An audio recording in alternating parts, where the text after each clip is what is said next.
lead us in the Pledge of Allegiance.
Starting with Mrs. Miller. Yes.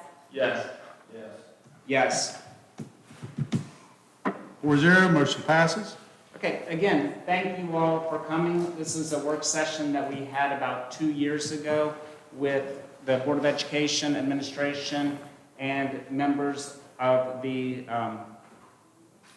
judicial aspect and law enforcement. We thank you for this opportunity. We believe everyone is present that confirmed. So we'll start with our routine business. As per the agenda, the intent of the meeting is to initiate conversation between the Board of Education, school district, and county law enforcement representatives in an effort to identify issues and concerns from the perspective of both sides, identify procedural processes that would be beneficial to school officials and county government officials, and discuss common and ongoing issues related to truancy and student discipline.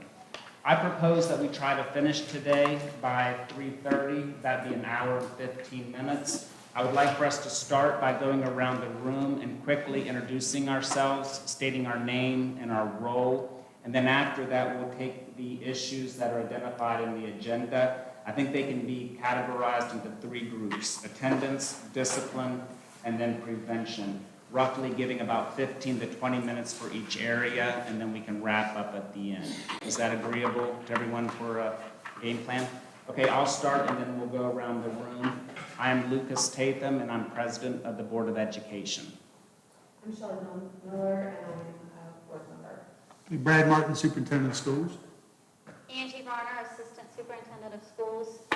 Nick Stroll, Director of Safety, Preston County Schools. Scott Spiker, Sheriff. Jay Shea, Preston. Steve Schaefer, Division 1 Circuit Judge.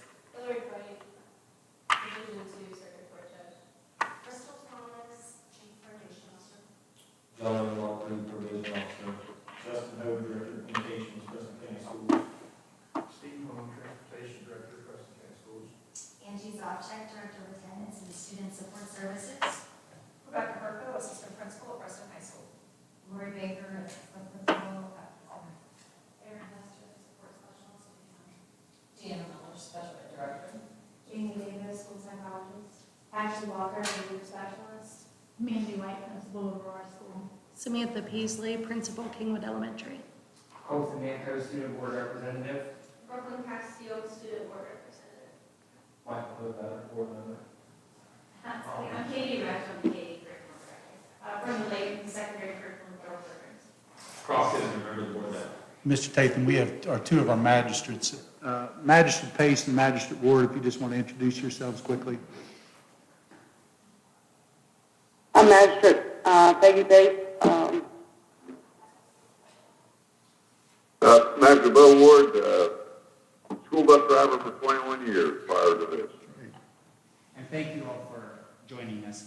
Okay, so the first three topics as per the agenda: referral process for truancy issues, update on referral numbers, needs of the court, etc., update on student attendance metrics, improved average daily attendance at all schools, and improved chronic absences rate at 7 of the 10 schools, and judicial referral process, update on numbers referred and needs of the court, screening process, placements. Let's take them kind of all together as attendance. Okay. Mr. Martin or Ms. Ovchek? I was going to say, I think Mrs. Ovchek provided some metrics. If you just wanted to quickly share those, Mrs. Ovchek. Yes, so numbers for informal probation for this school year, we have 9 students on expulsion diversion plans, and then we have 7 other students that we have referred for informal probation as well. We have taken 1 student to magistrate court, and for juvenile petitions filed, we had 5 filed. 1 of the students dropped when they found out that that was happening, went to homeschool. And then we had 1 case reopened that was in the system previously. So we have 5 filed for attendance. Okay. So I'll open it up to the group. What do we need, or what do you all need from us for attendance? Where are the hiccups or areas of improvement? At what point are you making referrals for informal probation? So if they are expulsion diversion, they're automatically. And then the other ones who parents are participating in the meetings at the school, like at the high school, but they're saying they need help in another way. And so then we're referring them to informal. And Judge Bright, just to add to what she said, our expulsion diversion process, we are really probably the large volume of those situations relate to THC vapes at the high school. Mrs. Ovchek, I would say that's by far the largest reasoning for that. What we try to do in that instance is outside of a full-scale expulsion, that we have a hearing before our board. They typically is referral to for informal probation. There are restrictions at the school level. We typically will place students in our alternative education program at the high school, or look at virtual education options. Typically some type of placement, either in a controlled setting or outside of schools. And again, there's substantial restrictions that the students would be under for up to 365 days. Mrs. Ovchek goes through a process to assess student situations at regular intervals to determine, and works in conjunction with the AEP teacher to kind of determine when students would be potentially mainstreamed back into regular classroom situations.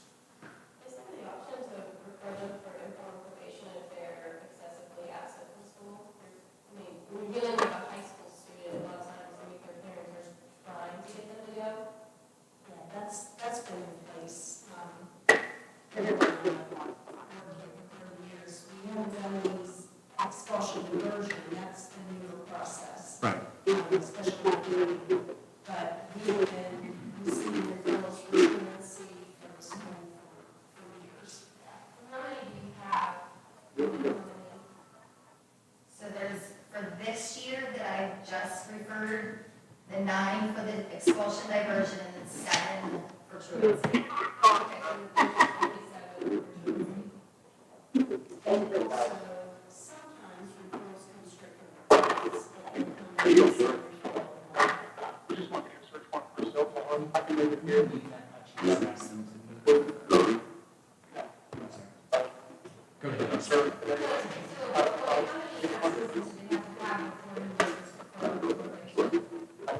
So there isn't a set number, so they, according to state code, at 3 unexcused days, the parents have to be notified for meaningful contact, and then again at 5. And then after that, they set up meetings at the school, student attendance team meetings. And so when the interventions that are not happening there, so that's when the schools then refer the student for me to refer to informal. Okay, I'm just wondering, like, the timeframes of these things, because I've seen cases where it's like petitions are not filed, it's not brought to court until a kid's missed like 50 days. So it seems like at that point, you're too far into the school year. They've already missed way too much school. So I'm wondering if you can start to do things a little bit quicker, especially for kids that you know are commonly year after year have this problem where they're just not going to school. Do you want to speak on that, your petitions? Well, yeah, for many years, there weren't any truancy petitions filed. And we sat down a couple of years ago and tried to come up with a plan according to the code, because, the state law says you have to try other avenues before you, basically, it's last resort, is to file a truancy petition, it's not. So we've kind of informally and both informally developed a program with Ms. Zomchek and others, and Ms. Layden, and we've been working together closely to try to come up with a program, and the probation office, and we have diversion, and the department too. I mean, just kind of depends on the situation, but we have to go through diversion programs before we can file a petition for truancy. And then we also have the option in certain circumstances, that we end up filing educational neglect cases, as abuse neglect cases. And that's where I've seen where I've been part of them. And at that point, it's, a couple of years of these kids with other at school. And then you're very, very far. Yeah. That's kind of the last resort. I mean, that's how we do it, but. Mr. Shea, is there anything that the administration can do to bring things to you earlier, or are you satisfied with the process? I'm very satisfied with that. I think we've got a pretty good system set up now to try to nip it in the bud as quickly as we can. Okay. Under the law. And I will say, as far as informal referrals, Angie's sending them right and left, so we're getting plenty, yeah. For attendance or for discipline? For both, okay. Mrs. Zomchek, could you give us an example of a student that is on the fringe that has not been yet sent to Mr. Shea? It depends on the process at the school. The school has to have all of their ducks in a row to send it to me for me to go to work. So at the 3 days, the school has to have the letter and the call sent out. 5 days, same thing. The school has to meet with the family and the student and set up interventions before it can come to me, before I can do anything. How many attempts would a school have to make before they would say that the parent's not being cooperative? Because that doesn't seem like a reasonable mandate if a parent's not being responsive. Well, it depends how the parent is not being responsive, if they're not just returning phone calls, but most likely they are communicating. So it's up to the school then to have the attendance team, the SAT team, to go through the whole SAT process and then send it to me. How long does the SAT process take? It could take a month or so, but these kids are not new doing this. Like, the school should know who the habitual kids are. It's the same families, we know who it is. So to that point, again, why go through all those steps and take all that time? I mean, We have to, per code, we have to do that. Court is the last resort according to the state attendance policy. Okay, which is according to the law. Yeah. Is, but you're saying that there's no way that we can check these off quicker for kids that we Oh, we know? can if the school is quick on it with the families, yeah. Okay. As soon as they're 3, as soon as they're 5, as soon as they're 10 days. They could have meetings, interventions set up. If it's not working in 5 to 10 more days, they should be sending them up. Mr. Martin, is it okay if I ask the building administrators if they're doing that? Sure, I said we have a lot of the team members from the high school in particular, and Mrs. Peasy's there, and Mrs. Weiss is So quickly, for building administrators, are you guys all, or do you feel that, We do at the high school, because I oversee the attendance part of it, and Karen and I kind of work hand in hand. We have weekly meetings with our guidance counselors. We discuss at-risk kids. We go through those 3 to 5 day letters are mailed out. Generally, we have a pretty good response. Working attendance in my history, I can tell that that's getting out there, that parents are now understanding the importance that students need to be here, and it's important, and we're taking action on that. So we're not seeing too many, would you say, not responding back to us. And I was gonna say, so all of the letters from all of the schools have my information on it, So I'm getting a lot of the calls and parents, oh, I have a doctor's note for this, can I send it to you now? Oh, my student didn't bring this in. So they are calling from other schools once they're getting the letters and talking to me rather than avoiding, which is a good sign. I mean, on a daily basis, Erin and I could have several voicemails to where parents are calling and communicating, saying, hey, this is what's going on. So we can help solve, like, is it an illness situation, or is it, do they need support in a sense of they can't get their kid? At the high school level, it's a little harder, forcing that almost adult kid to get out of bed and go to school. Parents, it's for our house. And the automated calls have gone a long way.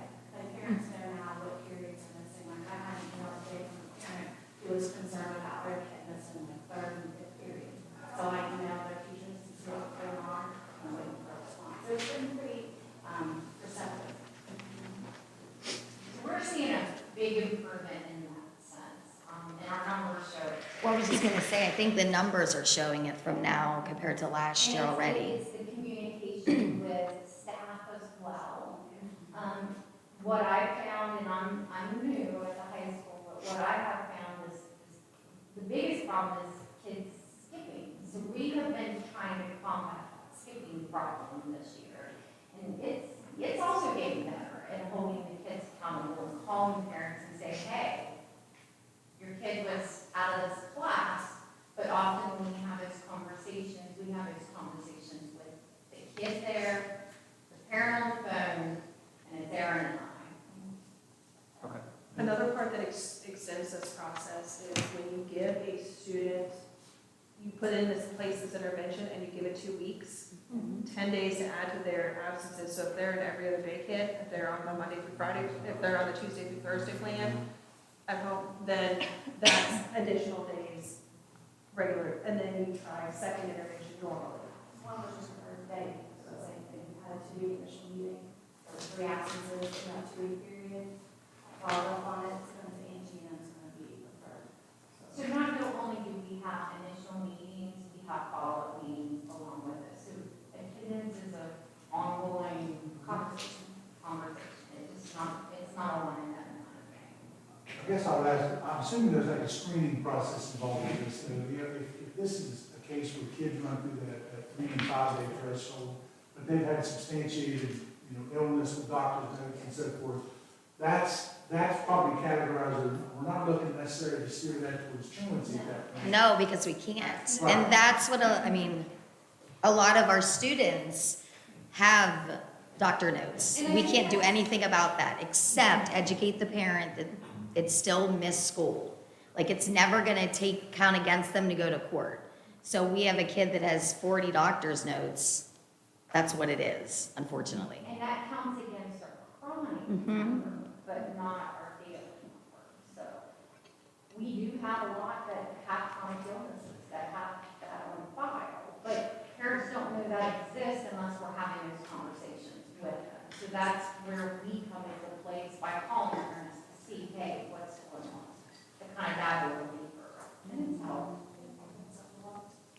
Mr. Tate, just add, until we were talking about rates and so forth, all in your packets, those of your guests who said, in your packets, we have metrics that demonstrate that our fiscal 24 compared to our fiscal 25 attendance numbers. And overall, at the district level, we've seen improvement about 1.864% in regards to daily attendance rate. In chronic absence rate, we've seen about a 5.5% increase, or improvement, I should say, rather than increase. So, we certainly have seen progress on that front. Our daily attendance rate, we've seen improvement in all schools, and 7 out of 10 as it relates to chronic. But just wanted to reference, if anyone wanted to see some statistical analysis, it's included in the packets. Is there any specific questions from law enforcement or judicial regarding attendance at this point? Judge Schaefer, Judge Bright, does that kind of help answer any questions of what we're doing on this end? I mean, it does. So I'm just wondering when you started doing this, because maybe I've seen just the most egregious part of the cases, but I have had cases that I've been involved in where it's year after year, frequent frequently the kids are not going to school, and it's just repetitive. And I never saw in the case that I was dealing with as an attorney that there had been referrals to probation. And it wasn't, I mean, then there was 2 or 3, 4 years of not going to school before a petition was actually filed for educational neglect. So I'm just wondering at what point, when did you start becoming more hands-on and making these referrals, or is it just possible that they were just missed? I guess that'd be Judge, or Mr. Shea and I just started this position last March, so I can only speak from then to now for me. And definitely the board has, and Mr. Martin has put an emphasis on this since he's become superintendent, which has been 2.5 years. We've put a push on it more. I would honestly agree with you on that. It's been, because I did attendance in Terrata, and then I moved to high school. And that's what I'm saying, it's getting out there to the public how important attendance is, and parents are listening to us now. It's been a transition kind of thing. So at first it was hard, but I see that it's getting a little bit easier because parents are now being accountable for that. I think a big point of transition, one thing that was typical was like the board approved Yes. travel for students, which now is considered an absence. And the absence simply is, it doesn't necessarily matter the circumstances if you weren't in school. Okay, let's move on to the discipline now, because that'll probably have a little bit more discussion. That'd be the next 3 items. Student expulsions and expulsion diversion plans for THC, vapes, drugs, weapons, fights, threats, probation referrals, the processes, services available, needs of the probation office, and alternative education placements, extreme student behaviors. Mr. Baker, the only thing I would add is, speaking to Judge Wright earlier, I think we kind of talked about, our expulsion diversion process, which again, that comes before our board. In terms of expulsions, policy 4373, if they are level 4 violations, typically involving weapons, anything that would be construed as a felony case, drug infractions, I'm trying to think of the other ones, but those would be typical for a referral for expulsion. Now, we do have circumstances in which a student may not be able to be expelled if they have a student with an IEP or a 504 plan, in which we can suspend up to 10 days. A manifestation hearing would then need to be held to determine if the student's disability contributed to the action, and that would make a determination if the student can be formally expelled or not. But just want to quickly update on our diversion versus our expulsion process. Yeah, can you quickly explain what the alternative education placement is, which normally is involved with the expulsion diversion? At this time, we do have a program options at the high school only currently. Steve Martin and Mrs. Harko, typically, probably right now, what's his case load? He's probably in the 20s? Steve Martin? Yeah. He's running right around 24, I believe. Which- He got up there, but I think he put some students back out in the And classes there are because some- they either earned it or they weren't making any progress. Correct. And so there's a problem, and some students that, based upon the circumstances of their placement within the program, are able to go out, for example, to take certain CTE coursework or, but we do not currently have a middle school or elementary formal placement option.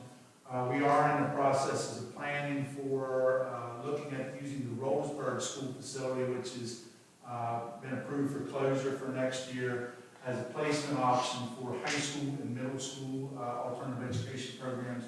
A big part of that is we're going to have to really do a lot of work in terms of determining, what will constitute, what actions constitute, what procedural steps lead to a student referral to that program. Certainly, we would work in conjunction with our current AEP teacher. Dana Kelly, who's unable to be here today, has recently written a grant, which we've been able to obtain a second AEP instructor, which we feel like that's going to give us the ability to expand for middle school grade levels as well.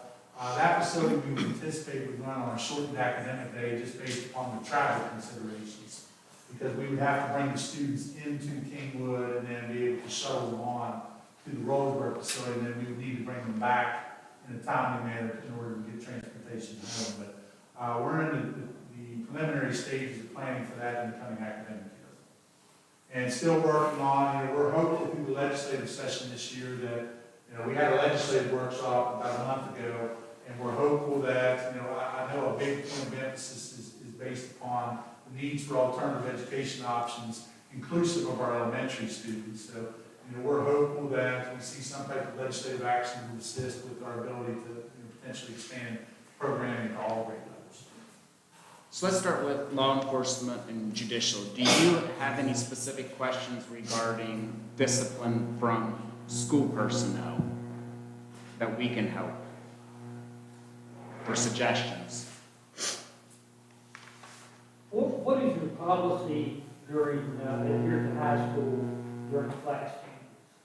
And the reason I'm asking that is basically we recently had a student, there was a fight, and basically I saw an individual that was beat pretty bad, and I never saw any personnel there until the individuals that responded. I mean, does teachers no longer monitor the halls during the class changes? Mrs. Hurd, I don't know if you can kind of speak to that from the high school's perspective. They do, and if you watch the extended part of the video, you can see a female staff member at the door right there, but she was afraid to jump in to Well, it. I saw her in the classroom, I watched the video probably 4 or 5 times. Okay. I mean, you've got hallways intersecting down, is there only one teacher in that area? No, that's the connector. So there's Mr. Martin further down, and then there's the finance secretary, and then another set of lockers further down, there's 2 classrooms. So it is a lean part of the building, but it's not absent. And I will say that teachers being present is probably an area that we could improve on in the hall during exchange. It's something we've talked about, but it's something that we keep encouraging, and it's something we probably need to improve on. Judge Avery, I agree. I think just presence in the hallway does a lot to curtail fights and those types of activities for sure. Well, and I hear this from different aspects, I always hear about the encouragement. We have supervisors, and you guys are the boss. To me, they do their job or they walk, it's just that simple. I'm not one to let some, minor child get beat to a pulp, because teachers don't want to do their job. I speak my mind, basically that's the way I feel. In Charleston this past weekend, addressed by a bunch of the lawyers was a reminder of State Board Policy 5902. And one of the things that they made a big deal about is all school employees shall immediately intervene in any code of conduct violation that has a negative impact on students in any manner of any nature, and they need to do so that preserves confidentiality and dignity. But I mean, I do think that 5902 is something that I'm going to bring up in future board meetings. It's something that we need to push back. It was basically 7 guidelines of responsibilities of teachers, and that was one of them that they kind of hit hard on. There is a responsibility to intervene. I think that I'm not in the system. My concern is that perhaps we are more lax on that than we should be, because we're concerned about putting our hands on the child to separate a fight as to what may happen in those situations. But I think again, at the end of the day, we need to be reminded we have a obligation as a system to intervene in anything where a child is being put in a situation that's being put in a situation of risk. Yeah, I mean, you have one school resource officer. How many teachers do you have at the high school? 70 plus. Okay, so we could have 76 eyes on things instead of 1. To me, that's something that, would need to be addressed. I mean, when I see these videos, and then you hear the kids come in there and testify that this kind of stuff goes on all the time. I mean, Mr. Chase up there and listened to the testimony also and what took place. I mean, it's, I'm going to remind everybody that 1 or 2 years ago, there was a couple of CPS workers that got convicted because they didn't do their job. These are jobs that individuals have to do. And again, part of what I wonder is if the time between classes is considered a time to take a breath. But I think that if I was a teacher, I would consider that to probably be the most stressful time of my day, because to the teacher's dismay, I mean, like, they have to keep who's inside of their classroom safe and under control, as well as all those in the hallway, right? So their head literally is at that, swim. So I don't want to take away and say it's easy, but I do think that that probably is a time that the focus has to be like, this is actually probably one of the most stressful times of the day, because I am responsible not just being in the front of the classroom where I can see its entirety, but in the doorway where I can see the entirety of inside and outside. So I mean, again, I'm not taking away from, I think it's stressful, but I do think that may need to be a focus of how we're implementing our teachers and what we're doing during that period. And what is the definition of intervening? Does it mean they can restrain I'd say- someone, you know? Not a lawyer, Yeah, but when I that's look what at I'm that, I can just- see how that teacher standing in that doorway who was shouting at them, if it's the situation that I think that I've seen, that teacher trying to shout or yell at them, like, I believe that they were verbally intervening, but I do agree with Mr. Schaefer, you and I would probably be more physical in our intervention out of concern for the safety of those students. Are any teachers trained to restrain and restraint, or? Mr. Hogan, you're our. Yes, we have, so we have currently 72 staff members, but I mean, that also, that goes into play with whatever, the county policy and best practices laid out. I mean, I think this is probably a really good jumping point for, Mr. Shea and Judge Schaefer and Judge Price. That's always the questions that I get in terms of the training is, what's the aftermath of each of those scenarios? And I think that's where we don't have anything really drawn out, whether that be in a local policy, we don't really have that in a state policy. So where, again, I was the BE teacher in the high school for 6 years, also military background.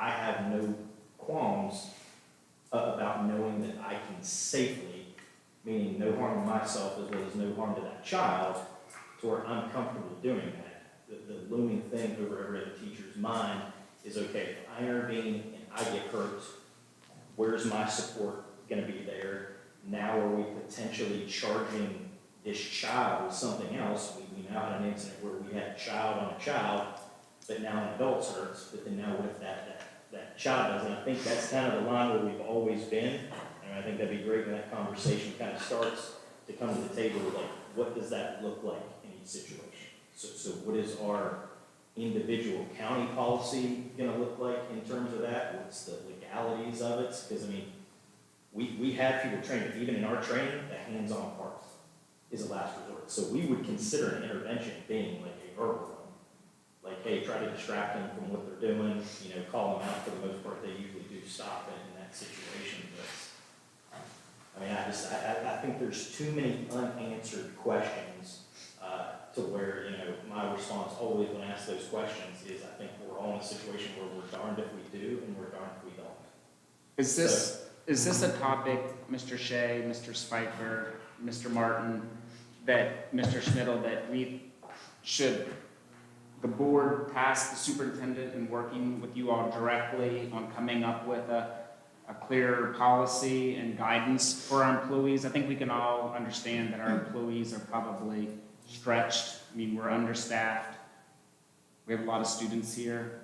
Or is this something that we can work out tonight, or is this something that is for a future going forward? I feel like it's a little bit of both.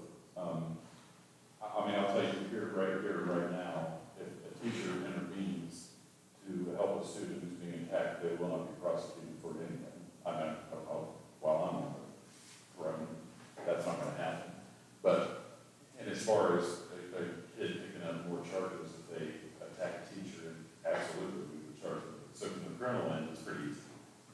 From the civil liability end, that's when you start talking about your policies and your procedures. We need to look at those and figure out if they need to be modified. That's kind of a longer process. But, because obviously staff has to act in compliance with whatever policies you've laid down, or else we open ourselves up to civil liability. So I think there was a recent situation too, Mr. Shea, I think you made a good point. There was an athletic competition, I think, in Randolph County, where the coach that came out on the floor, from what I understood, was trying to intervene in the situation. But, I think that's where that individual probably crossed the line and was going to bring in legal issues, because it was an effort to grab the student in the region of the throat, drew back the fist. I think there's a big difference there versus trying to intervene in a fight when the student is being pummeled by the student.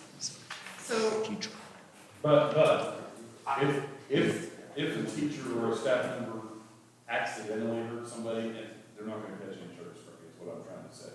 Now, if they've separated the kids and the fight's over and then the punch is thrown, okay, maybe that's a different story, but in the scenario that you're talking about, I don't see it. So in this case, what the adult was afraid of was the fact that at that time, she was the only one on scene because it was right outside of that office. And the other adults hadn't gotten there yet. You can see the male teacher make his way there. She was more afraid of getting hurt herself, being one female jumping in between two males, because as Mr. Hope said, many times, and I've done it before, you can jump in, you can yell, you can spread them, and it's fine. They cool down as soon as they see an adult, and usually they are more respectful with the female. I've also had to jump in with Deputy Lewis and pull kids apart. But there's the risk of personal injury that you take on, and especially whenever you're not, when you have some personal illnesses, it takes on an extra risk. I personally couldn't understand why she didn't physically intervene. In that particular instance, that student was in a rage. And anybody who intervened would be taking a pretty serious risk, I think, of being injured, unless it was somebody that had law enforcement training or, Or you had multiple people involved. Right. Yeah. But to Judge Schaefer's point, I went to school with how many people in this room? Almost everybody. And we always had teachers in the hallway. It was locked down pretty tight. I don't think anybody can dispute that. And there was a lot less of these shenanigans that went on. So I think that it's the presence and a majority, if you had a majority of teachers and that presence. And I understand this was probably a unique situation because it was in a more isolated part of the building. I get that. But I think overall, I completely agree with Judge. Yeah, to me, it's being proactive. If it, in between classes, if we have people stand out in the hallway, you're less likely to see something like this take place. But if the students know that they can walk down these hallways and nobody's out there observing them, even though you had cameras there, it's still something that probably should have been avoided. May I ask Mr. Spiker, Mr. Shea, if somebody literally jumps someone else and assaults them, whether it's in the school building or not, should that not have legal repercussions? Yes. It's one thing if it's a mutual fight, and again, there may be other things, but if somebody literally jumps on someone else and assaults them, and that's all it is. And I'm glad you asked that question because I've heard through the rumor mill over the years that I supposedly have said that I'm not going to take those cases, and that's simply not true. I had a conversation with Mr. Hoback about this a while back. I would gladly take any referrals and take a good hard look at them, and if it's a situation, if it's two kids slapping at each other, I'd probably say maybe that's a school issue. But certainly if anybody's injured or if it's any kind of serious assault, I wouldn't hesitate to bring charges. I'll tell you, Ross, we've had two situations that it wasn't even parents pressing charges. Deputy Lewis called Mr. Shea, and he chose to pick it up without parents pressing. I'm asking I've not spoken with either of these men in the past, so that's what I'm asking, what your position would be, is what your thoughts are. Unfortunately, if the situation arises, and I have done, it's rare, it should be rare, we don't normally transfer these cases to adult status, so there's not normally going to be any kind of, public presentation of the case. So, but the word still gets out. These kids all talk, they know who disappears from the school setting whenever they've done something. So I think that still sends a message. I think that's part of it. Mr. Spiker, is there any issue with you getting a call about an assault and pursuing that with it being juveniles? Is that something that the sheriff's department is able to handle? Yeah, if anything happens like that, be sure and call us. And if Deputy Lewis is around, or if it's in another school, that'll be our top priority to get to that school and do what needs to be done. Thank you. Okay. Let's quickly move to just a probation for the informal probations, because the board approves a lot of expulsion diversion plans that involve informal probation. How is that working from your all's perspective? I think it's going really well. Angie does an excellent job making the referrals, and then every month, we have a meeting in our office, with Angie and, go over all the cases that we have together. And then, they bring their computers and we can look at attendance, discipline stuff, see what's going on, so lots of communication between us. And the referrals are picking up. And something must be getting better, because we would, in past years, have that initial meeting with the family, and it may be something with truancy, and they would say, well, we haven't had the meeting at the school, or they haven't done this or that, the other. We don't hear that anymore. You know, the school has taken all their steps before it's handed over to us. Mr. Martin has brought a lot of these to us. I mean, since he's been superintendent, I think we have a pretty good process worked out with them now, and we have vape detectors. Yes. In a lot of our bathrooms, so I think we're catching the easy ones to catch. Mm-hmm. With that being said, is there any, from building administrators, is there any questions that you have or that you need from Ms. Thomas or Mr. Spiker? Okay. Brad, is there anything that you need from them regarding that? I'm going to. I do have a question. Yeah. Tom. So part of our informal probation process requires they pass 3 drug screenings. 4. 4, Yeah. okay. Mm-hmm. So how does that work with you? And if it's not public, then you can talk privately, but I don't know, like, you do that every month? Meaning that if they're on it for a year, they have 12 chances to pass 4 in a row? Well, they're on for 6 months. So, and we tell them, although, which you might need to reward that, because I don't think it says 4 consecutive tests. Okay. Like, we don't want them bouncing. Okay, They need to have 4 consecutive tests. I agree with that. And so we do testing in the office, but we also will come to the school and do testing. John was up here with Carrie Patton yesterday, and tested a bunch of kids in the AEP. So we do it different ways. Sometimes it's in the office. We have some parents who aren't able to get their kids because of work reasons, it's more difficult, so we are willing to come up more often and do those kids' visits here at school. And then other kids, it's kind of a blend. We see them some here, and then the parents bring them into the office. In a 6-month period, about how many times do you test them? Usually about every time we see them. Which is once a month, twice a month? Not, some once a month, but some more. It just depends, individualized on what we're dealing with. If you have a kid that's not getting with the program, then you're going to be testing them more. And I've tested some kids weekly, just trying to get that first negative test. Okay. Because with these THC vapes, we've talked to the lab, and that's another thing you all should take into consideration. It does stay in the system much longer. So it does take a little bit more time for them to get clean. So.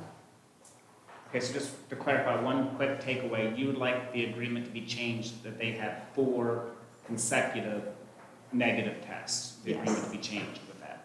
And Okay. I mean, I don't know, I really wouldn't want them to have 4 consecutive and their last one be positive. So, you know. Ms. Sawtrack, when we review that, maybe, like, it would be, Yeah. once they pass one, they shouldn't be allowed to Yeah. fail any Right. moving forward. Once we get them negative, they need to be Right. consistent. Right, do you know a baseline that we should say that within, I mean, I wanna think 30 to 60 days, but do we, I mean, even if it's a long baseline, we don't have a, The lab has told us that they really can't say, there's a lot of different factors that go into that. So that's fine. the least I would say 60 days to get Right. clean.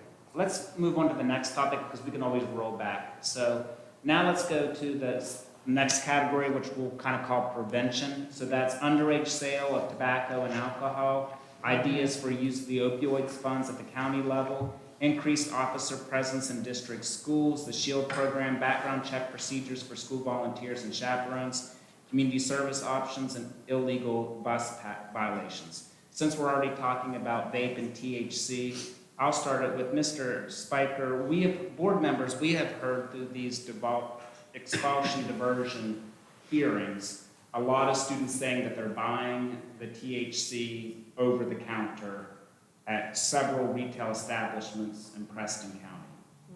How can you help us in that regards? If you can give us the information of where they're buying, we can set some stuff up to maybe do some stings and hold these guys accountable. I mean, right, if we had an idea of places to go, that would help our cause a lot, instead of just going out there randomly Okay. picking places. So that'd be Mr. Martin, Ms. Varner, Mr. Smittle, and Ms. Zopchek. You guys kind of work with the students. I don't think we should do it now publicly in case it's not proven. But if you can talk to the students before they come to us, otherwise that'll be a question that we follow up. Yeah, we definitely want to know where they're getting it, and they shouldn't be getting it anywhere, but if we have a place to start, that would help us. We've heard a lot of students mention it. Different students that aren't associated with each other. And they may talk to you guys, or they're going to talk to us too, so, I mean, yeah, just, like I said, contact me anytime. I mean, any of the information that you guys get, it's always valuable.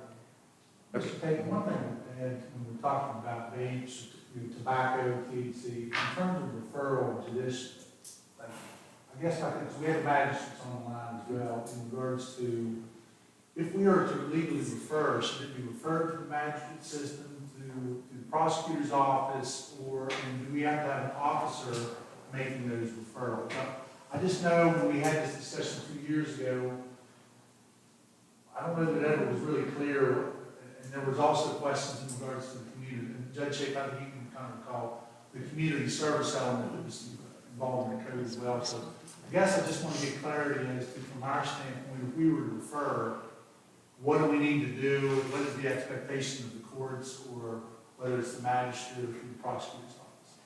So I'll take this one. The problem that I have, I would love to be able to handle the THC base differently, but I can't, because we would have to send those to the state police forensic lab, and they're already inundated as it is, and I think they would probably not like me very much if I did that, because it is trouble. So I can't do that, so we just have to treat all vapes as vapes. Having said that, I have absolutely no problem. I think the appropriate resolution in that regard is to handle it as a tobacco-based product. There's no jail time associated with it, which means that there's no detention potential. So I think the thing that makes the most sense is to issue citations through Deputy Lewis for those individuals that are caught with vapes. And I know at one point there was talking in the school system about giving somebody a chance or not, I don't know, but that's up to you all. But whenever you decide to pull that trigger, I think it makes sense to issue a citation, and then the child and or their parents are subject to a fine and a mandatory community service period. The problem is we don't really have an organized community service program with the person that can supervise. But we have been speaking informally through our community corrections program, through the probation office, through the school system, that we could come up with some sort of cooperation agreement where we can make projects for kids that are of a set time where they work as a group on projects, and I think that's probably the best resolution. So I'm all in favor of that. I'd definitely like to get with you guys at some point and really get something formal planned. Yeah, that makes sense. But so if we understand it, the board understands it, so the school is now empowered that if we see a THC or any type of vape coming to us for expulsion or expulsion diversion, it also could be accompanied by a citation through the sheriff's office for a financial fine to the student or parent. So it would have to be referred to the magistrate court. Yes. Yes, and that would be done by a citation. The magistrate pays, magistrate board, any expectations from your standpoint of what needs to accompany that?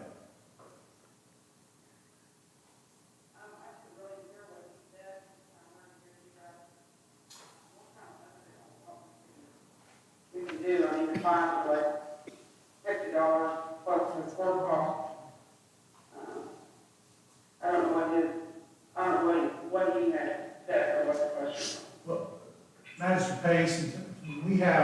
vape situations, whether they're THC or traditional tobacco vapes, is, our policies indicate we're to refer to the magistrate court system.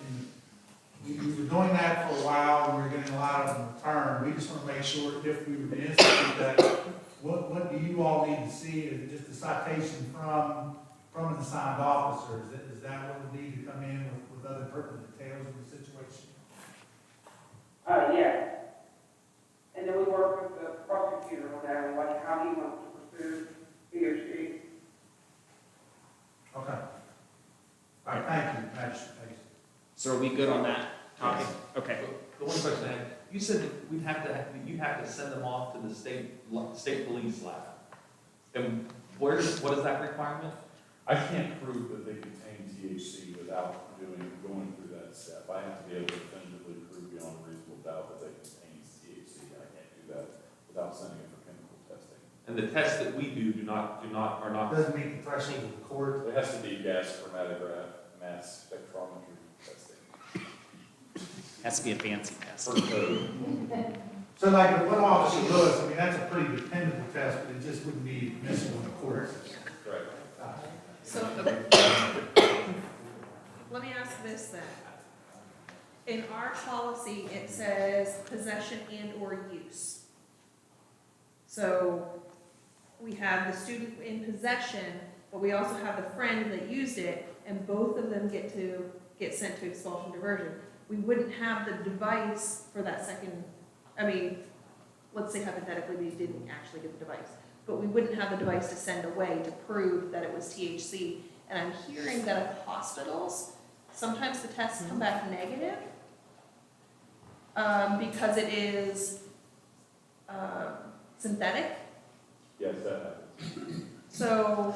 I think they're just saying treat them all like they're tobacco. That's what we have to do. Okay. And to me, it makes sense for you all to do the same thing.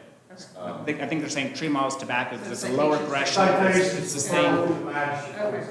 It's the same consequence on our end standpoint. Do you have a graduating program where if the student is caught the first time, second time, is there an enhanced penalty or anything like that here? What? In terms of tobacco-based, yes. Well, but we're gonna treat them all as tobacco. So that's what I'm We saying. need to modify policy, because it says THC is, we've taken that as considered a controlled substance. Now, I will say, I don't know that you need to, because it's a different standard, it's a different burden of proof. I mean, I'm looking at beyond a reasonable doubt, so I have to prove. You all don't have to do that. So, I think if you decide to make a policy such that whatever testing that Deputy Lewis is using on those vapes, if you want to continue to use that, I think that would be fine. So for disciplinary purposes, we can continue using our existing policy differentiating. For law enforcement citation, we'll go for tobacco. Yes.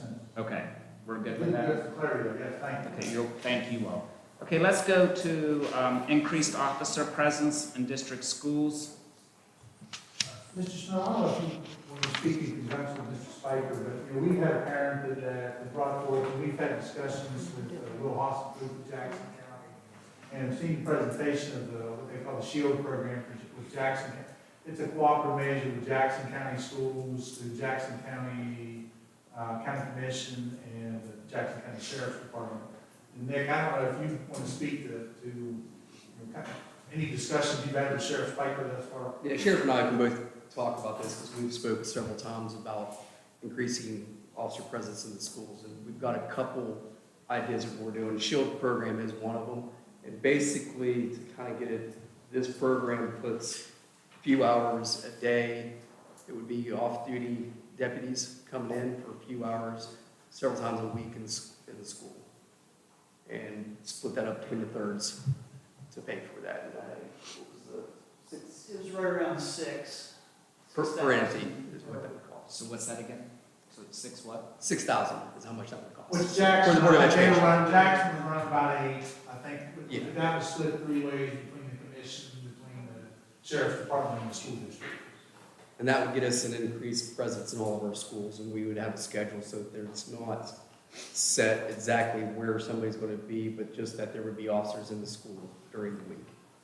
So that was one of the avenues that we're looking at through the SHIELD program, and then we're also looking at doing what Mon County did, just recently with hiring NERS, and it would be armed people that would be hired through the sheriff department, much like the transport officers are done.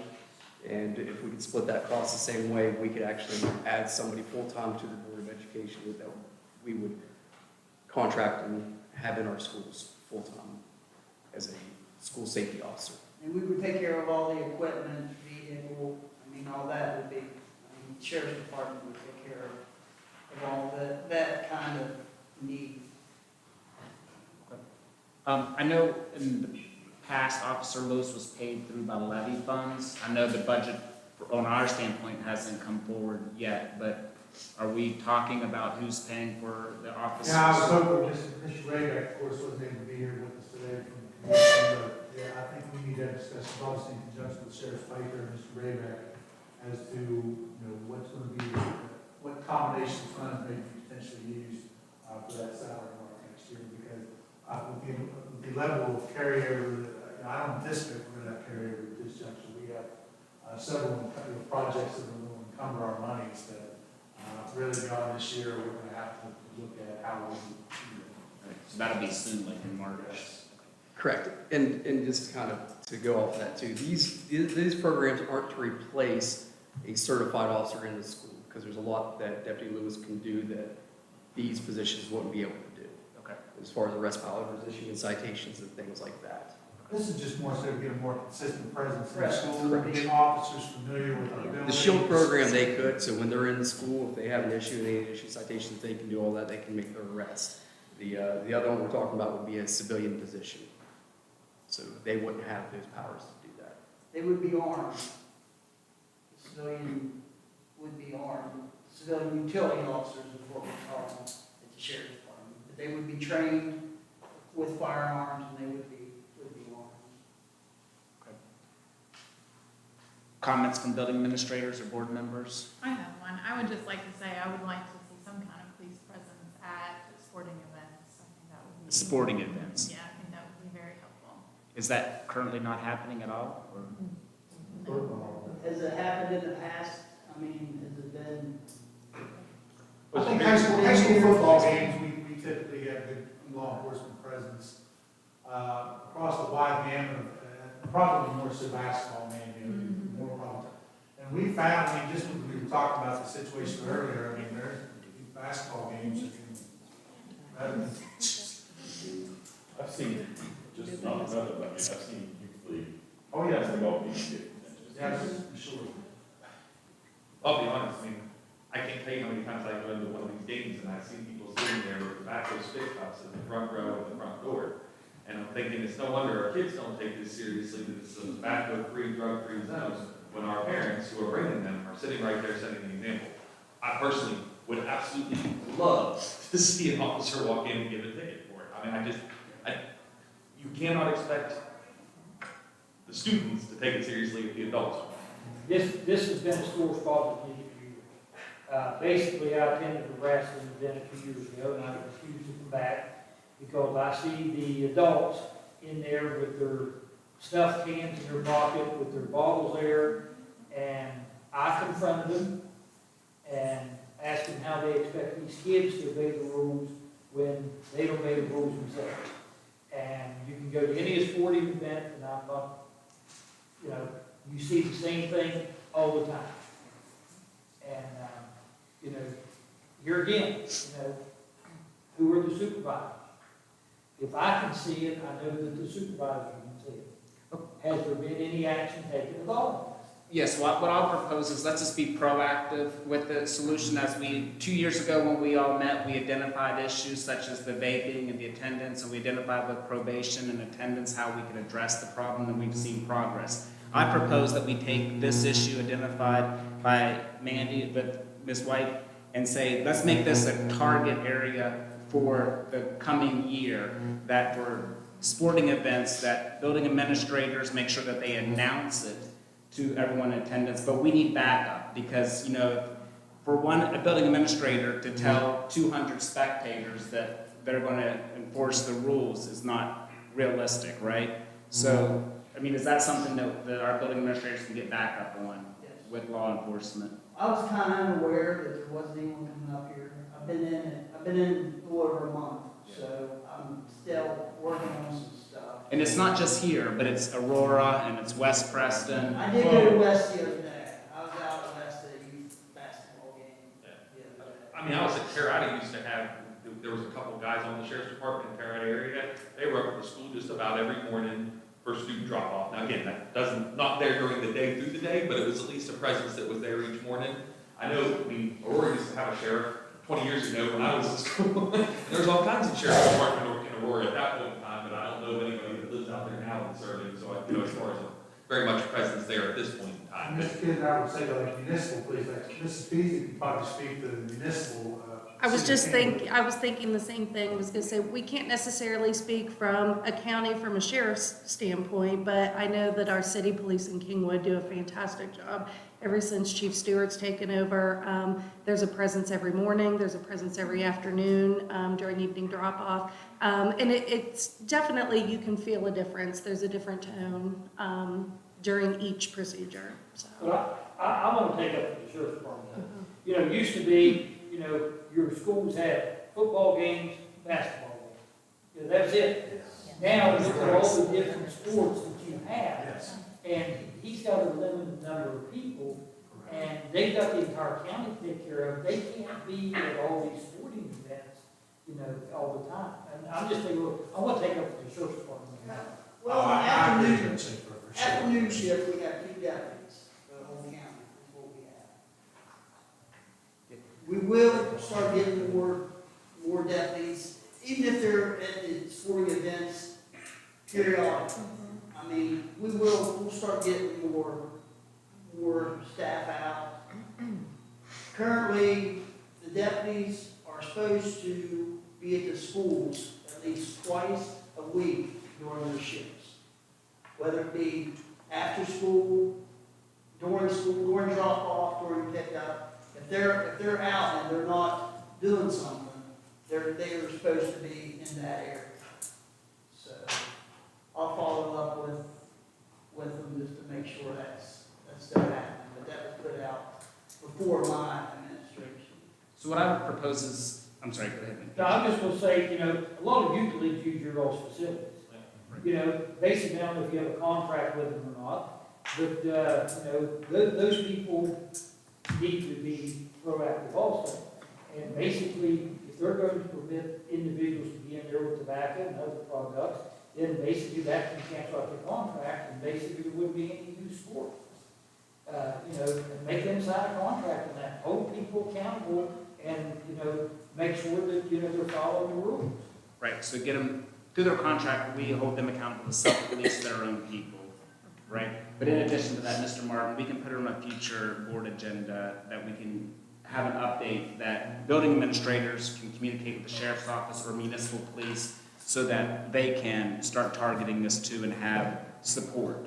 Even like and that's PD, I mean, for example, they're right in the middle, so. Well, and that's what I was gonna say, you know, we're in very close proximity, you know, the Civic Center is just right across the road. But that's what, we have been very proactive in our approach, you know, I know that when Mr. Stewart first took office, you know, or took that position, he came and introduced himself, and then just from there, you know, we've had open, ongoing communication, not just within the monitoring of our procedures, you know, in the morning and in the evening, but, you know, from a disciplinary standpoint. At the elementary level, we're in a very unique position because we're educating our children on what is socially acceptable. And in a lot of cases, we're also educating our families what is socially acceptable. So I know, you know, if he is unavailable, somebody else is usually available to just come and have those conversations. And like I said, the presence has definitely set the tone. It means a lot. And like I said, we have held up our end of the bargain too. They don't know what we need unless we voice our concerns, so. Thank you. I think if that's something that you're comfortable with, Sheriff Spiker, I think potentially, you know, before we start the new school year, if this is something we're gonna put out heavily, we could get you and Mr. Martin essentially to lay out, hey, you know, we are a tobacco-free zone, this is what we're doing, and then from the sheriff's office standpoint, you'll be able to lay out, hey, you know, if we get called out, this is what that fine looks like, this is what it could be, so that way, at least if we're publicizing that, because I think that's part of the proactiveness that we're lacking right now, is they don't think there's anything, so if we kind of get that put out. So, I mean, that could be something, if you put that on the agenda this summer, that we could work on Okay. to start the year. Okay, thank you, everyone. Okay, let's move on to illegal bus passing violations. Mr. Payton, before we jump, just one, Sheriff Spiker, one thing that we have refined our policies in regards for chaperones and volunteers and requirements for background checks. I had initial discussions with Sheriff Fields, previous Sheriff Fields, in regards to getting background checks through the Sheriff's Department. Will we still be able to prefer citizens there for low cost? I mean, I know there'll be some level of cost associated, but Yeah. like low cost Yes, there's background definitely- checks. yeah. I'm not sure what the cost would be, I'm not sure what Jim had come up with, if he gave you guys a cost, did he come up with anything as far as?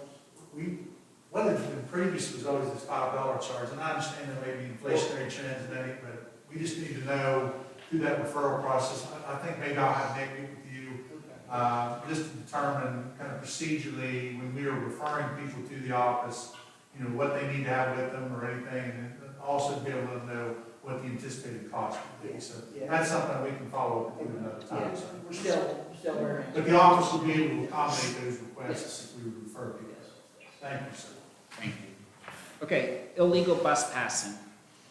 This is Mr. Plum. Where do we stand on that? I mean, we've done surveys, we have some numbers. We have, what the survey indicated, just a few people said the drivers didn't know the procedures. We take care of that and inform them through the mailboxes of the procedure. They also hear me on the radio every morning for the ones that do report it. They hear me tell them to bring in so we can pull the tape. But basically the way it works is the driver would report it by radio to me. I tell them to bring the bus in, and I always like the driver to watch the tape with me. If we can get a license plate number, and it's not 100%, but we often can. If it's in the city of Kingwood, we will refer to the city police. If it's outside of the city of Kingwood, we refer through Officer Lewis through the Sheriff's Department. We had one just yesterday turned in. We have purchased, at Mr. Morton's request, a couple of the extended arms. They're 5 feet arms that we attach to the stop sign that comes out, and they're very bright, have lights all the way around. And we put those on 2 of our buses that get passed a lot.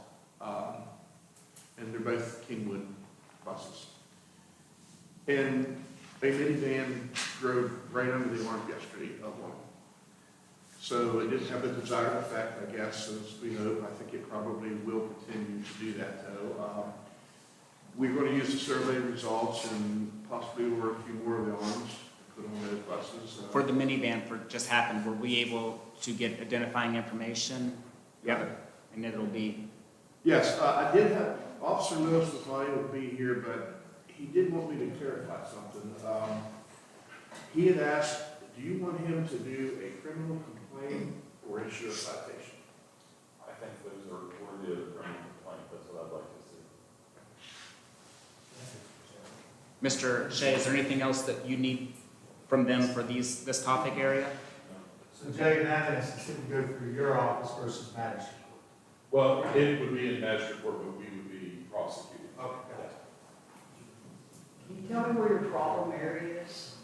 You have like a breakdown, maybe say Kingwood. Problem area is Preston County Inn and the post office. Right across from your office. I'll stand outside. In the packet, there's an Excel-based database with all of our drivers identified in the past year, how many occurrences to their recollection they've had. But we're following up Mr. Hovatter's request. Mr. Plum and I, we contacted about 7 or 8 from the survey work who identified passage issues. We found thus far Route 7 in the between Reedsville and Masontown is definitely been a problem area. The Morganmont area that they play for. Route 50 near Aurora has been identified as a problem. Some of these city areas is a problem first.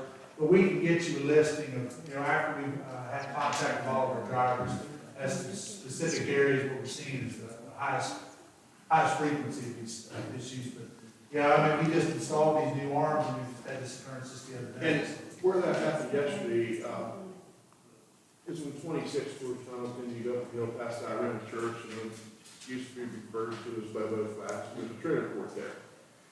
And that's where it happened yesterday, and then it happened multiple times there. And they have plenty of sight distance there, that's a long straight right too. There's just really no excuse for that. But those are the problem areas that, we had so many problems at the trailer court, we installed that on one of those buses, and the post office in the end were, as soon as that, it's in the shop, as soon as that bus comes back, it's getting that on as well. Do have a request.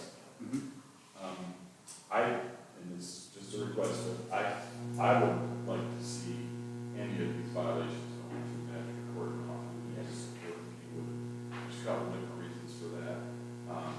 But you're gonna be a lot less, you're not gonna see as penalties, and this does carry potential jail time for the first offense. And I could probably put somebody in jail for the first offense, send a message on this before somebody gets hurt or killed. And I just think that's a lot more likely to happen in magistrate court than that. So just to clarify, you're saying any of these illegal bus passes need to go through the magistrate court on the county level and not municipal? That's what I would like to see. Okay. Magistrate Ward, Magistrate Pace, I know you're maybe having a hard time here, we're discussing the situation with illegal passes of school buses by vehicles, and just the referral process to the magistrate court system. Mr. Shea was speaking to the processes. Okay. But we anticipate a referral, pending referral from this week. Okay. Okay, I'll move on to our last topic we haven't covered yet, and that is ideas for use of opioids funds at the county level. And I'll update everyone, myself, Mrs. Thomas, and Sheriff Spiker are on an advisory board that advises the county commission. The county commission has about $500,000 in principal, maybe $200,000 additional in interest income, plus money coming down the line from opioid settlements, correct? Hunter told me they just got another 200,000 this past week, yeah. Okay, so let's say 700,000 to 800,000 that they will have. The county has put together an advisory board, also including folks from Mon General and other aspects to come up with a plan, but it may be a year to 2 years, who knows when it will actually be enacted. From that, half of it's going to go towards rehabilitation, and half of it, roughly, we're thinking of being a proposal going towards prevention. On the prevention side of it, they would like involvement from the school system, and that would be starting with a questionnaire.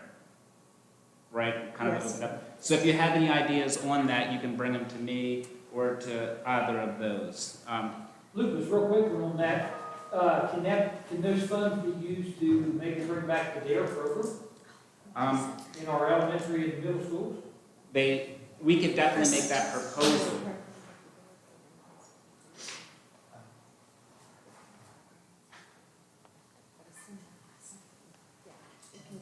So in essence, the advisory committee is going to be making a proposal to the county commission, and the county commission will be making any decisions regarding it. So the questionnaire that's going out is to determine the needs. It's a needs assessment. And so there'll be a community needs assessment on the treatment side, and then one for the prevention side, looking at what areas that need targeted, and then that will come back to us to help us form our decisions on what we want to implement. Yeah. One reason I brought that up, we talked about police presence in the schools, but we used some of these funds for like a DARE program, where we started a program in Rome, just like Jackson's County Shield program. Then basically we would kill two birds with one stone, where we had police presence in the schools, plus we're teaching these kids about, not using drugs. Okay. The DARE program, Harrison County they just started their DARE program back up again. So I'm in the process of getting information from Harrison County on how they got started back up and how it's doing. But they're the closest, to my knowledge, that has the DARE program. Okay. The other thing is that we just discussed a little bit ago, that there is there's currently no supervisory offering for youth on probation, right? Like, which many of those issues are drug related. So what, I'm not understanding what you're. If I understood correctly, we couldn't put children, we can't put youth on community service because we don't have somebody that's able to supervise them?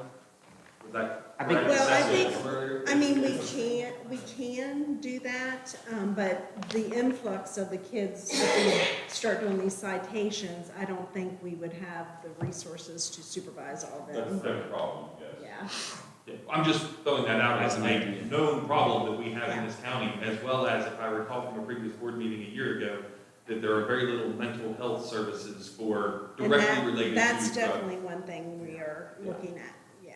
So anyways, just as two things that I know we've already had across our path. Mhm. Okay, so it's 3:26. We put 3:30 as a goal. I'm going to highlight the topics that we've highlighted here tonight for future addressing. So one of that would be issue citations by the officer if we have any type of vape as a tobacco, so that we can issue a fine for that. Any illegal bus passings would go through the magistrate as a criminal complaint. For probation, they would like for our expulsion diversion to have at least, or the final 4 consecutive testings, or Ms. Zopchek, I think you understand what we're looking for on that. At sporting events and schools, have greater law enforcement presence and enforce tobacco laws, and also with our youth league, to make sure that they understand the self-policing aspect of their contract to use our facilities. And greater presence of teachers in hallways and responding to fights and any type of policy updates. Was there anything that I missed that we discussed that was of major importance? Okay, what other topics did we miss? Does any party in the room, if, we've got our bus drivers sitting out on an island. We know that we have students in classrooms that just flat refuse to take any, will just completely deny taking any action being given by an authority in the classroom, which is one thing when you're in a stable classroom. But for a bus driver out with 30 other kids on the bus and put in that situation, does law enforcement or the school system have an issue? If a bus driver is put in that position where they have a defiant child that is causing distraction, that is putting children at risk of law enforcement being contacted, does any party in the room have an issue or thoughts on that? I mean, would we have any objection from the school system, Mr. Martin or Mr. Plum? Like, I mean, again, this is not something we want to abuse, but to me, I would like to have an idea ahead of time. I think we've had bus drivers that have already been in this situation that have not been in a great situation, because again, they don't have a lot of options, if I understand correctly. We've done it a couple times, the last few years, but only in extreme circumstances. Report of a weapon, or things of that nature, or a report of a student trying to kick the windows out. And I have called the sheriff's office, and they've dispatched a basic report about it. Yeah, I guess I could speak a little bit on that too. Call law enforcement if there's not a criminal offense going, but they can't do anything. There's a kid being defiant, they're not going to be able to enforce anything. There's no crimes being occurred. Okay. Does that make sense? Yeah. Now, like what you say, kicking the windows out, or attacking a kid or a fight, that's a little bit different. There's something criminal occurring, absolutely, we call law enforcement. Or having a weapon. Right. Just being Have to do defiant, something not listening to a bus driver is not different than your kid not listening to you. And unfortunately, when I was in law enforcement, we got that call a lot, and we can't do it. Mr. Martin, Mrs. Barner, is there anything that you need from anyone? I don't believe so, no, I said in terms of, I think we covered our agenda, that's, Okay, board members, is there any questions you guys have for additional information? Okay. Building administrators, division, leaders, anything? All right, law enforcement, judicial, Mr. Just one quick one. I don't know if you guys listened to Governor Justice's State of the State address the other night, but he addressed the taking cell phones out of schools. Has the board discussed this about being proactive? I know Mr. Shea and I discussed this just a little bit, and basically, we said that, some of the parents' biggest complaints about the kids being able to bring phones to school was they're the first line of defense against something happening. As the board even thought about cameras in classrooms. not cameras in classrooms, Judge, but like, for example, one thing we could do to combat the issue with a student needing, communications. At this point, we have installed phones in every classroom in the district. So from the standpoint to say that a child couldn't get in communication with a parent quickly, that's really no longer an option, because, I mean, that's been within the last 2 weeks that we've got, there have been phone installations in every classroom throughout the district. So that's one thing. We have really, the high school is probably the school that we have struggles the most with the cellular phone issue. I know Mrs. Herco, prior to the Christmas break, that was brought up at the high school. You know, we are starting the process in terms of really our existing policies themselves would restrict cell phone use to a substantial level. We've just got to, we're trying to work our way towards obviously adherence to that policy. But it's going to take obviously some communication with stakeholders, be it teachers, be it parents, be it students. You know, in particular, with our teachers, we have to have consistent application of policy. You can't have one classroom teacher that permits kids to have phones out of another that's, holding them to the line. So, that's something the board has asked for, is substantial progress towards that end, because, quite frankly, we felt like that was something that was likely coming from the state level anyway, so we should be moving in that direction regardless. I actually borrowed it from the courthouse. Basically, we have facility right there. When they go in, they put their phone in the box, they take the key out, and they come back out and put the key in, the key stays in there. So, it's something that can be done, and I just think that everybody needs to be proactive in case that is something. So just to clarify, you're saying that we should review our policies on limiting cell phone use as a distraction, but students still have it if they need access for emergency communication? Is that? No, that's one of the things that you hear all the time. As an excuse for it? Yeah, as an excuse for it. Okay. And that's when it's a line of defense in case there's something happening in the classroom. Police officers wear their body cams, and they have a body cam, and it's there for their protection also. But I just want to clarify, you're asking us to look at our policies and enforcement of our policies for limiting the distractions of cell phones. Is that correct? Okay. Thank you. Is there any other topics? Okay then, I really want to thank all of you for coming together on a Friday afternoon. I think we were productive. Can I get a motion to adjourn? Okay, moved by Mr. Hovatter to adjourn. Can I get a second? Second by Mrs. Miller. Okay, take a voice vote starting with Mr. Hovatter. Yes. Yeah. Yes. Yes. Passes 4-0. All right. Thank you all.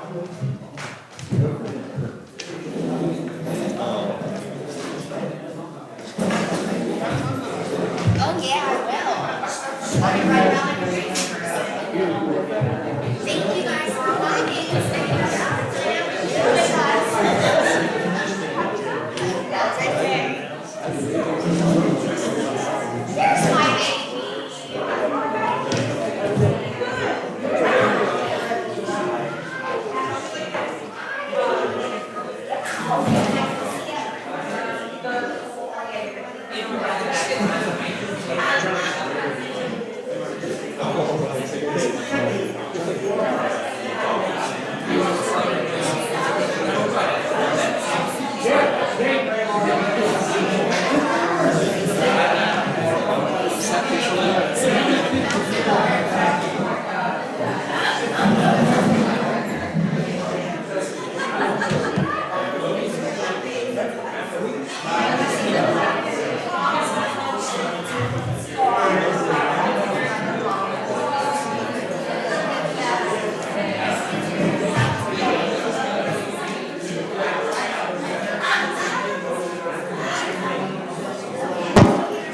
Check, check, check. Check, check, check.